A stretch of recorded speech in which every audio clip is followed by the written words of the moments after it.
Exaltado, exaltado seja o nome do Senhor Jesus. Estamos mais uma vez aqui para transmitir aquilo que Deus quer para os nossos corações, porque de nós nada temos, nada podemos, se não for a misericórdia de Deus em nossas vidas.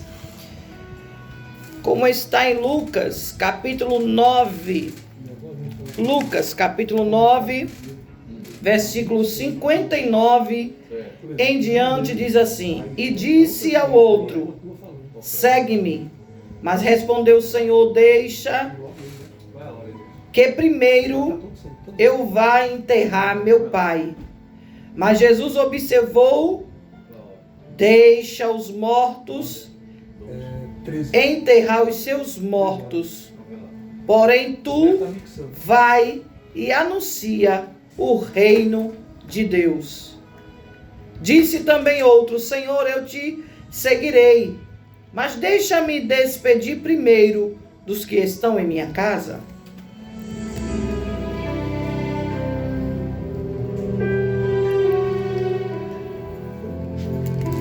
Exaltado seja o nome do Senhor Jesus. Vou repetir esta parte de Lucas capítulo 9, versículo 60. Mas Jesus insistiu: deixa os mortos sepultar os seus próprios mortos. Quem é o morto que sepulta outro morto? Porque Jesus disse isto. Observe o uso da palavra natureza dos dois textos e entenda o que é que Jesus está querendo dizer a mim e a você neste dia. Primeiro, se referindo a toda a humanidade, o Senhor está se referindo ali: deixa que os mortos enterrem os seus mortos. Em Efésios capítulo 2 e 3 diz: entre os quais também todos nós andamos outrora segundo as inclinações da nossa carne, fazendo a vontade da carne e dos pensamentos, e éramos por natureza filhos da ira, como também os demais. E no seguinte texto de 2 Pedro, 2 Pedro 1 e 4, lemos: pelas quais não têm sido doados as suas preciosas e muito grandes promessas, para que por elas vos torneis coparticipantes da natureza divina, livrando-vos da corrupção das paixões que há no mundo.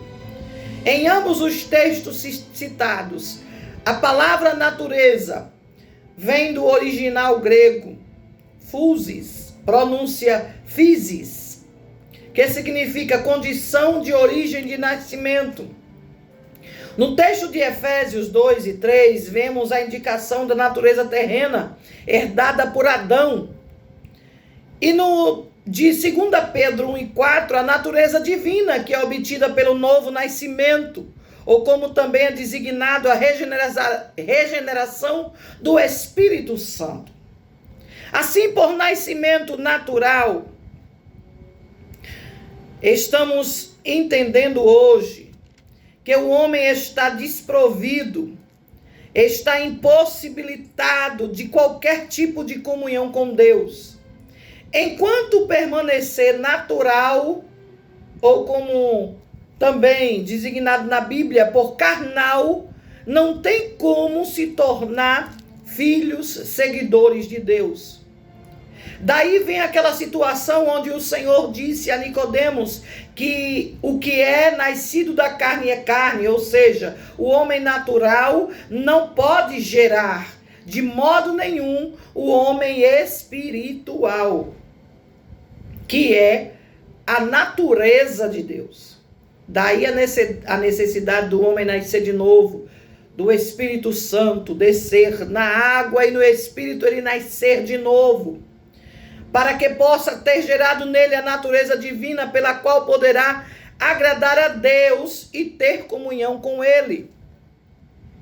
Enquanto a carne se esforça mais, não é? A carne começa a reinar, é claro que não teremos jamais a espiritualidade. Enquanto na carne, por mais esforçada que seja, tente ser correta, simpática, amiga, dedicada, carinhosa, religiosa, paciente e alegre, que é uma pessoa que seja querendo dar um prazer, um contentamento a Deus, porque para tanto é necessário haver comunhão do Espírito. Quanto mais a carne tenta se aproximar do Espírito sem ter nascido antes dele, não adianta. Porque o que é carne, ou seja, tendo apenas a natureza terrena, você jamais poderá agradar a Deus. E é aí que vamos para Lucas, este médico excelente que a Bíblia destaca, não é o médico Lucas? Lucas 9, versículos 59 e 60, e disse a outro, segue-me, mas ele respondeu, Senhor, deixa que eu primeiro vá enterrar o meu pai. Mas Jesus lhe instigou, observou, ensinou, disse, deixa os mortos o enterrar os seus mortos, porém tu vai e anuncia o reino de Deus. Às vezes alguém fica assustado quando a reação de alguém cristão com morte, com perder um parente, é diferente da dele. Quando alguém que busca Deus, quando alguém que tem o Espírito Santo, entende que chegou o tempo, que o tempo de chorar até pode existir, não é? Porque a Bíblia fala, chorai com os que choram e se alegrai com os que se alegram. Mas aí a Bíblia está relatando sobre a situação de ter uma natureza diferenciada da terrena, se sujeitar a Deus, agradá-lo, independente da situação. É fácil ser comprovado que em algumas experiências de cristãos autênticos, espirituais, que não podem ter comunhão e nem prazer e satisfação com as coisas errôneas, tem a testificação do Espírito Santo. Essas pessoas não conseguem conviver com pessoas que vivam na carne, até mesmo com outros cristãos carnais. Ou seja, quem espiritualmente foi tratado, foi transformado, foi levado a uma outra dimensão, ele não suporta certas situações. Isso comprova que no princípio espiritual é mesmo relativo do natural ao que diz respeito à natureza. Por isso se vê companheirismo e aceitação somente entre naturezas iguais. E aqui eu venho mais uma vez afirmar, não adianta o homem material tentar entender o espiritual, porque quem é carnal só vai levar para a carne, para a situação pecaminosa, vai dar desculpa para o seu pecado, para as suas, vamos dizer uma linguagem mais simples, travessuras mundanas. Mas é bem verdade que aquele que alimenta mais a carne vai ficar sempre mais ali faminta, querendo mais. Mas aquele que tem alimentado o espírito, tem jejuado, buscado, fechado as brechas, vai estar sempre diferenciado. Por isso que o natural jamais vai entender o espiritual.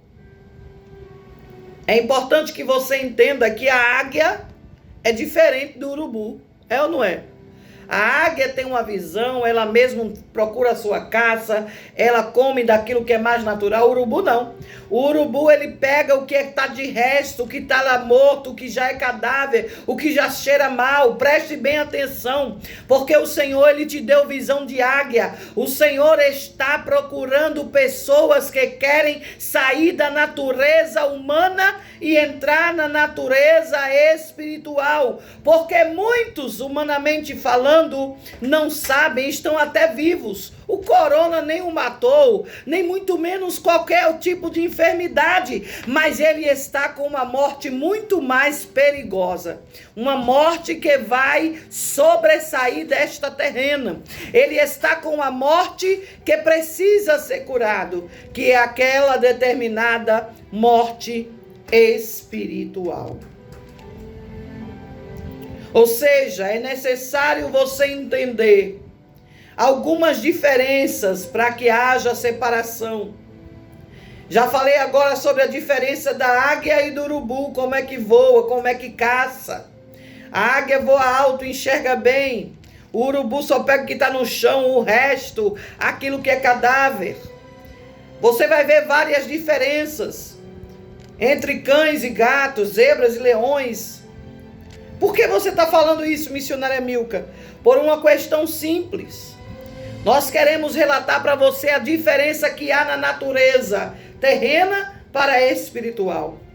Na natureza que o Senhor permitiu. E quando Nicodemos perguntou, como é que eu poderia nascer de novo? Como é que eu poderia ser transformado? Eu terei que voltar ao ventre da minha mãe depois de grande? Não.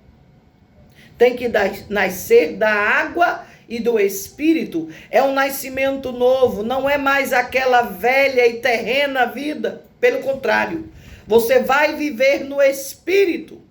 E a consequência de quem vive no Espírito Santo, quem se torna a habitação dele, a consequência é alcançar uma natureza divina, uma natureza espiritual, uma natureza diferenciada. O próprio Adão sem pecado necessitaria da habitação do Espírito Santo para galgar aquela posição de criatura de Deus, para a de filho de Deus. Necessitava ainda que sem pecado da adoção de ser filho de Deus. Independente de você estar numa situação pecaminosa ou não, independente de você estar numa vida debilitada ou não, escute. Humanamente falando, você pode estar até vivo, mas espiritualmente, como é que você anda? Será que você não está numa morte espiritual?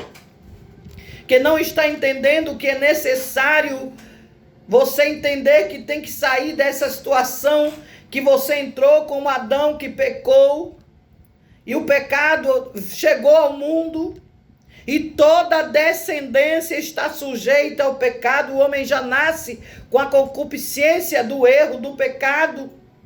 O homem passou a ter uma natureza terrena decaída e culpada por consequência do erro de Adão. Mas pode ser revertida esta situação se o homem entender a sua condição inicial do pecado, lá desde o jardim do Éden, daquele pecado da natureza terrena, e entender que Deus está preparando o homem, não é para que ele tenha alguma credibilidade. Deus não prepara o homem não somente para estar aí tendo filhos ou fazendo do trabalho a sua prioridade. Deus preparou o homem para que fosse a sua imagem, a sua semelhança. E é claro, o pecado veio para destruir isso, mas escuta, através de Jesus Cristo, nós obtivemos a adoção como filhos, e deixamos de ser mortos, e deixamos de estar ao bel prazer do pecado, para estar sendo agora vivificado, ressuscitado com a morte desta carne terrena e nascendo espiritualmente. Será que você está num suicídio espiritual? Será que você está numa situação em que você está entendendo que a tua cabeça é eterna, que a tua cabeça, que é Cristo, não é mais a tua prioridade? Será que você está entendendo que esta morte espiritual chegou? Será que você está entendendo que o propósito de Deus para Adão, que era a vida, que era ali indicando o centro do jardim, aquela árvore da vida, ele disse: não toque, não coma, não haja, não mexa com ela. Mas aí em pecado ele e Eva caiu. Quando Deus apareceu para aquele encontro e procura Adão, por que te escondes? Ele estava envergonhado, porque havia desobedecido, havia pecado. E quantos não se encontram agora nesta situação? Envergonhados da igreja, envergonhados do seu pastor, envergonhados da esposa, do esposo, porque está em pecado, está se sentindo morto espiritualmente. Mas eu quero te dizer em nome de Jesus, que o propósito da morte de Jesus, o propósito desta morte, desse sacrifício, da morte de Jesus, era para trazer a tua vida de volta. Era para te perdoar os pecados, era para te dar o direito por adoção à vida eterna. Era para você ressuscitar da morte espiritual esse sacrifício de Jesus. Mas, missionária Milka, agora eu pergunto, eu preciso como é que eu faço para obter esta adoção, para me sentir resguardado, para estar dentro da vontade de Deus? Deixe o Espírito Santo convencer você do pecado. Confesse, deixe e diga assim: eu quero a vida eterna. Eu quero sair da morte espiritual. Eu quero ressuscitar desta morte espiritual que eu me encontro. E quero ressuscitar